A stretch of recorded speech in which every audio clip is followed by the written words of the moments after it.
आज हम बात करेंगे आर्ट ऑफ सेंटेंस स्ट्रक्चर। जी हाँ, अगर आपको इंग्लिश बोलने में तकलीफ होती है, इसका मतलब है शायद आपको पता नहीं कि एक सेंटेंस का स्ट्रक्चर क्या होता है। तो आज हम बताएंगे एक सेंटेंस का स्ट्रक्चर क्या होता है, how to start a sentence, how to end a sentence and what will be the middle of the sentence. दोस्तों, जो डॉक्टर होता है ना, वो पूरा ह्यूमन स्केलेटन को जानता है।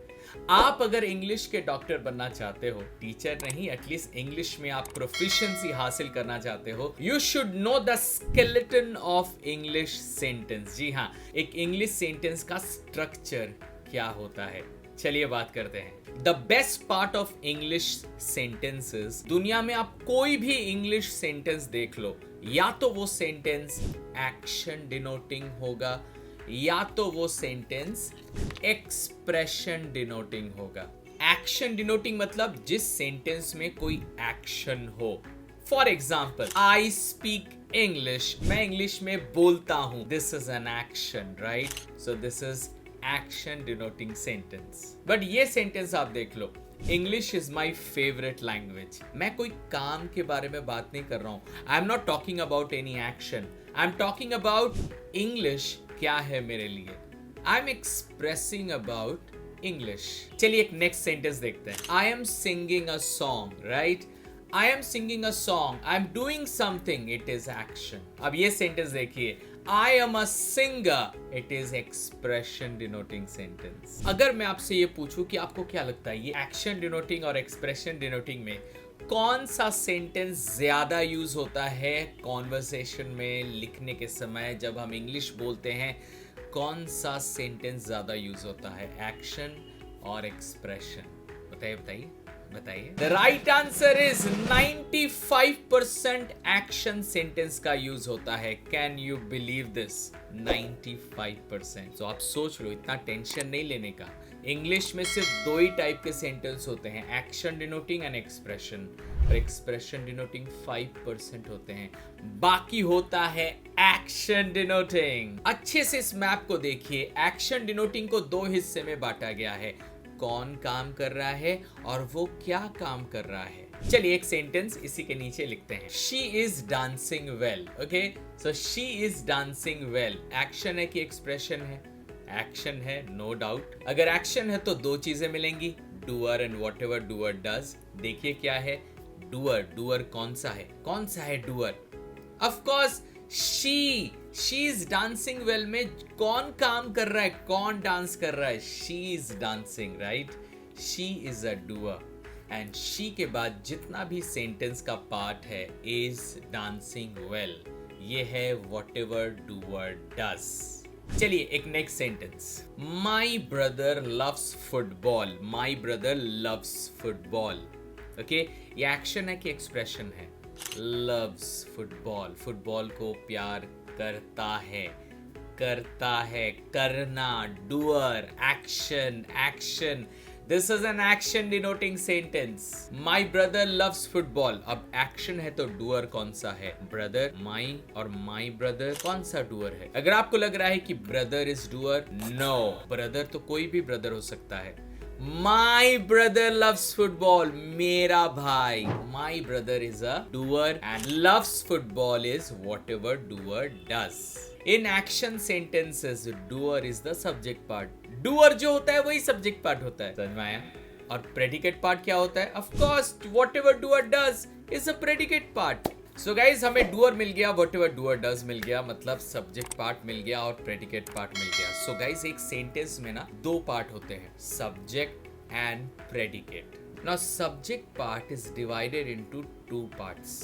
One is called extension and another is called subject word. अच्छे से देखिए इसको। Subject part is divided into extension plus subject word. अब आप इस सेंटेंस को देखिए, My brother loves football. Subject part को अच्छे से देखिए, My brother.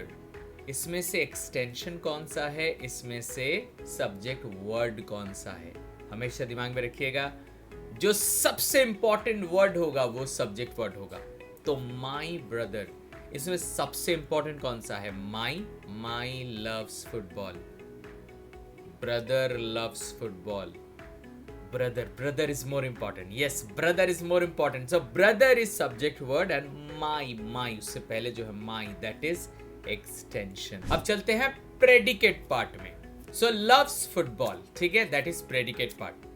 जैसे हमने subject part को divide किया extension and subject word में, अब predicate part is equal to verb plus rest of predicate. Rest of predicate मतलब प्रेडिकेट से अगर वर्ब को निकाल दिया जाए तो प्रेडिकेट का बाकी पार्ट रेस्ट ऑफ प्रेडिकेट, इसे शॉर्ट में बोलते हैं ROP. सो क्या होगा यहाँ पे? लव्स फुटबॉल, लव्स में एक वर्ब होगा और एक ROP होगा. तो आपको क्या लगता है कौन सा है verb? Loves is a verb and football is ROP. Yes, ये सेंटेंस देखिए. She waters the garden. यहाँ पे doer कौन सा है? She. So इसका मतलब वही सब्जेक्ट पार्ट है. And what she is doing? She waters the garden. So waters the garden is whatever doer does. That means it is a predicate part, right? चलिए एक लास्ट सेंटेंस करते हैं. देखिए sentence को. I paint my house. I paint my house. Action है. Action होगा तो doer होगा. फाइंड आउट कीजिए कौन सा डूअर है. I is a doer. Paint my house. Paint my house. Whatever doer does. मतलब डूअर को छोड़ के जो भी रहेगा वही whatever doer does. I paint my house.